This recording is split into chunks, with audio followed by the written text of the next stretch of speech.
I want to start with the concept that, well, it governs almost everything you use. It's called fail-safe. Right. You know, you're mowing the lawn, you let go of the handle, the engine stops, an elevator cable snaps, brakes, slam shut. The idea is simple. If the system breaks or if the human in charge is gone, the machine turns off. It fails safely. It's just good engineering. You designed to minimize harm. Exactly.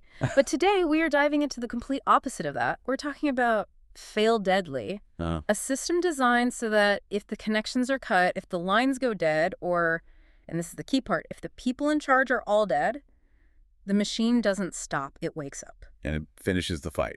We're not talking about an elevator here. We're talking about the automated launch of thousands of nuclear warheads. Today we are doing a deep dive into the dead hand. The official Russian name is Systema Perimetry. It's a relic from the Cold War that is, and this is crucial, very much alive today, fully operational. And you could argue it's even more dangerous in 2026 than it was back in the 80s when it was built. It's a machine designed to guarantee the end of the world, but only if its masters have already been killed. The ultimate revenge weapon. Exactly. Most people probably think of, Dr. Strangelove, right? The doomsday machine that goes off if Russia is attacked. It's the perfect pop culture reference. Except the reality is, I think, a lot more complex and, frankly, more chilling than the movie. Yeah. We've got a whole stack of sources here. Soviet strategy documents, technical specs on the rockets, and some pretty terrifying policy notes from last year on how this old system is now bumping up against modern AI. So that's the mission for this deep dive. We're going to unpack the grim logic of this thing. Why would you build a machine that can launch nuclear weapons without a president? How does it even work? Like, how does it know everyone is dead? And why was it at the center of that geopolitical flare-up we just had back in August of 25? It's a journey into what one of our sources called rational insanity. The logic makes perfect sense, but only if you accept that total annihilation is a valid strategic goal. A pretty big if. A huge if. So let's start there. With that logic, why build it? I mean, if the U.S. has already hit Moscow, if the Soviet leadership is a cloud of radioactive dust, what is the point of firing back? You've already lost. It feels like pure spite, doesn't it? But strategically, it's all about making deterrence absolute. You have to put yourself in the mindset of the early 1980s.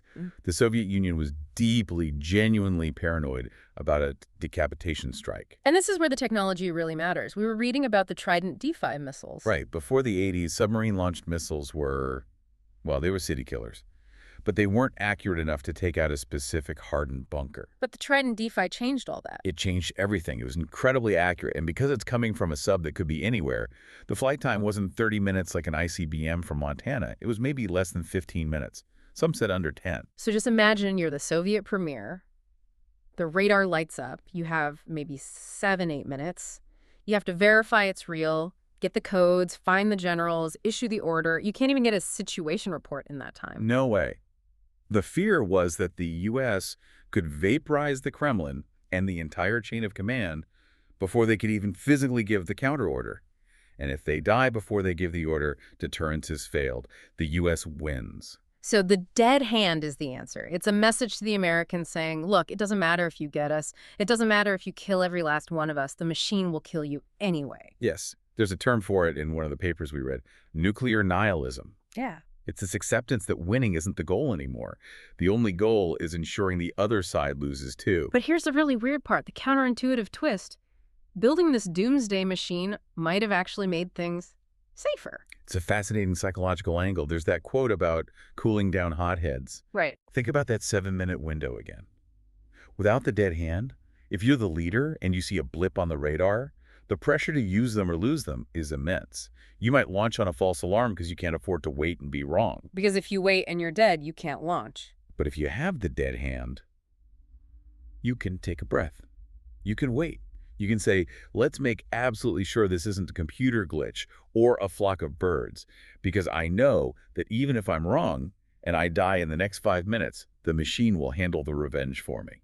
That is just wild. It's like outsourcing vengeance so the humans can afford to be cautious. A safety valve made out of an apocalypse device. It is. But that entire logic depends on the machine working perfectly, and only when it's supposed to. Which brings us to the mechanics. How does this thing actually work? I think a lot of people picture some evil AI like Skynet, but it's much more analog, isn't it? Very. And first, we need to be clear. The system is usually off. It's dormant. It has to be manually switched into combat mode by a top official during a severe crisis. Okay, so a crisis hits, they flip the switch, the system is now awake. How does it know the apocalypse has started? It uses a network of sensors to look for a specific environmental signature. It's not looking for just one thing, it's cross-referencing to build a picture of a nuclear attack. What's in that signature? What's it looking for? First, seismic sensors.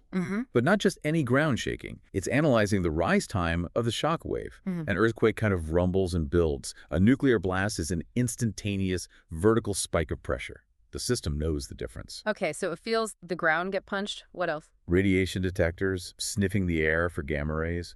Air pressure sensors, looking for that massive overpressure wave that a nuke creates. And finally, light sensors, looking for the characteristic double flash of a nuclear fireball. So it basically has to feel, smell, and see the war. Exactly. And once it has that data, it runs a very simple, terrifying checklist. It's an if-then algorithm. I have it here. Step 1. Is the system armed? Okay. Yes. Step 2. Do my sensors confirm nuclear detonations on our soil? Yes. And then the most important step, step 3.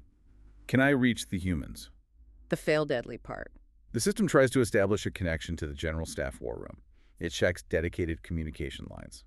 And if someone answers, if it gets that digital handshake? It stands down. It assumes command and control is intact. But if the sensors are screaming, we're under attack, and the line to the leadership is just dead static. It concludes the worst. It assumes the Kremlin is a crater. And that's when it acts. But it doesn't just launch the missiles. It does something much cleverer. It launches something called a command missile. This is maybe the most brilliant and horrifying piece of engineering in this whole story. The 15P011 rocket. A missile that isn't designed to kill anyone. Right. It carries a powerful radio transmitter, not a nuclear warhead. And there's a very good reason for that. Huh. During a nuclear war, the atmosphere itself becomes a weapon against you. The EMPs. Electromagnetic pulses. Exactly. The explosions create massive zones of ionized air. Normal radio signals, especially high-frequency ones, can't get through. They just bounce off. So your landlines are melted, and your radio signals are blocked. Your silos are deaf. So they built a flying radio tower. That's the perfect way to describe it. This command missile launches and flies at a very high altitude, about 30 miles up, way above all that atmospheric chaos. Yeah. And as it flies across the country, it just broadcasts one continuous message downwards. A repeating set of launch codes. Screaming, launch, launch, launch, Yeah. to everything below it. The receivers on the ICBMs in their silos, on the mobile launchers, even on submarines that can pick it up. They're all tuned to listen for that one specific signal from that one rocket. When they hear it, that is the launch order. The missile itself becomes the final go code. It is the key. No human needed at the silo. That's terrifyingly elegant. But it brings us to the big debate. Is it really fully automatic? Or is there still a person somewhere in the chain? And that is the million-dollar question. For years, the accounts were contradictory.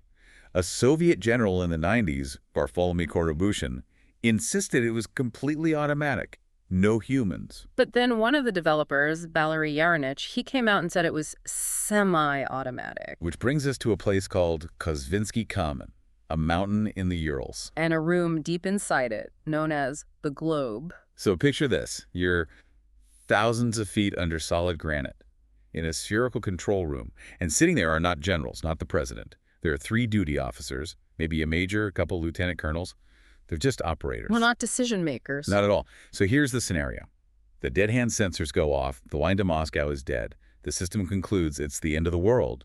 But instead of launching the command rocket itself, it might just pass the launch authority to those 3 guys in the bunker. And a light goes on at their console. Imagine being in that room. The connection to the outside world is gone. You haven't heard from anyone in an hour. And a screen in front of you lights up and essentially says, "We believe the state has been destroyed. You are now authorized to execute final retaliation. Do you push the button? You have no way of knowing for sure. If you don't, and the attack was real, you failed your country at its final moment. If you do, and it was a catastrophic error, you've just ended human civilization." It's an impossible choice. So the Soviets decided 3 guys in a hole was the final failsafe. But that was then. How much has this changed? It has definitely evolved, and the global context is, well, it's completely different now. This isn't just Cold War history. Which takes us to the modern era, where in 2026, Russia has its new nuclear doctrine from late 2024. That was a huge deal. It explicitly lowered the threshold for nuclear use. It says an attack by a non-nuclear state, if that state is being backed by a nuclear power, could be treated as a direct nuclear attack on Russia. But the moment everyone remembers was August of 2025. That spat between former President Medvedev and the White House. Oh, that was classic Cold War signaling in a social media age.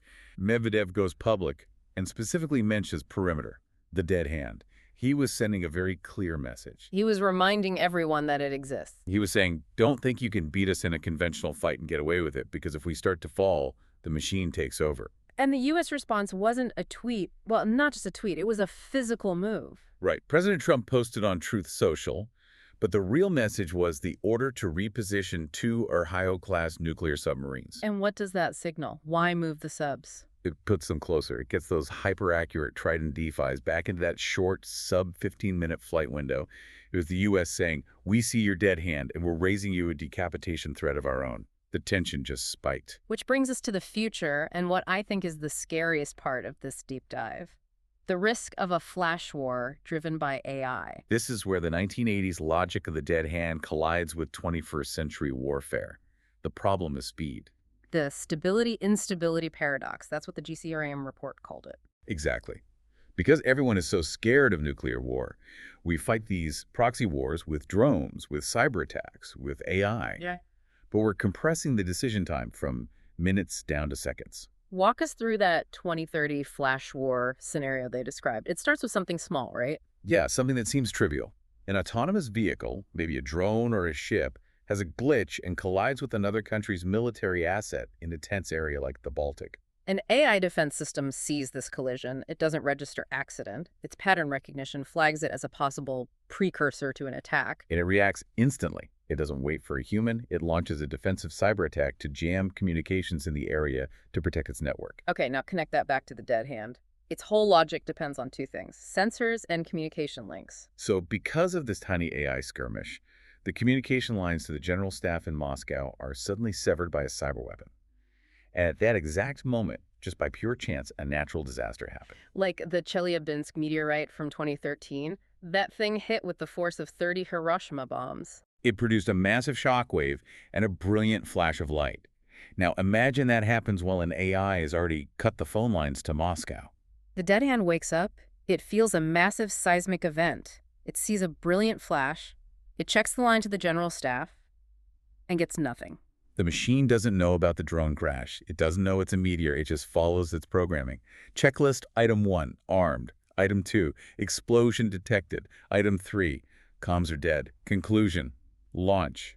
And that's the nightmare scenario, a series of non-hostile events that perfectly mimic the signature of a nuclear attack, especially since we know their early warning satellite coverage has gaps. They're partially blind from space, which makes them rely even more on those ground-based sensors. They're trusting a 40-year-old machine to tell the difference between a rock from space and World War III, all in the middle of a cyberstorm. So to wrap this up, what's the takeaway? Why do we need to be thinking about this system today? I think it's because we live with this comfortable illusion that mutually assured destruction is a thing of the past, that rational leaders would never let it happen. But the entire point of the dead hand is that it's designed to work when rationality is dead and gone. Exactly. It's the backup plan for the failure of human reason. And as we start plugging AI into our defense systems, as we accelerate the speed of conflict, we are actively eroding the last few human checks and balances. We're taking the 3 guys out of the bunker and replacing them with an algorithm. That's a sobering thought. The Soviets thought a fully automatic doomsday machine was too crazy, so they put a human buffer in the loop. Are we now, in 2026, accidentally building the crazy version they were afraid of? The dead hand isn't just history. It's a profound warning about the future of automated war. When you automate the retaliation, you automate the risk of extinction. On that note, thanks for listening to this deep dive. Stay safe out there. See you next time.